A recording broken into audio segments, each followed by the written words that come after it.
Бул окуяны мен айтып атабыз. Пайгамбарыбыз саллаллаху алейхи ва саллям айтат: эгерде Юнус пайгамбар ушу зикирди кылып алгандачы, балыктын ичинде түбөлүк кыямат күнгө чейин калып кетмек дейт.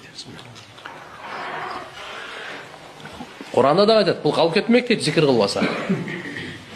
Эми карап туруңуз, ушул биз Юнус пайгамбарды ушу зикирдин берекеси менен куткардык дейт Алла Таала. Зикирди. Жана имандууларды кыямат күнгө чейин келе турган имандуу эркек аялдарды дагы башына кандай кайгы иш түшсө, ушу зикир менен куткарабыз дейт. Ошон үчүн иншалла өзү башыбызга иш түшпөсүн. Бирок жамандык, жакшылык экөө бир туугандар. Ошон үчүн кандай гана болбосун, буну дайыма айтып жүрүш керек. Бир кээде сыноо келсе күчөйтүш керек да. Ал кишинин коому ошо бир 100 миңден ашыгыраак экен. Куранда айткандарында канча? 100 миңден ашыгыраак экен. Ошон үчүн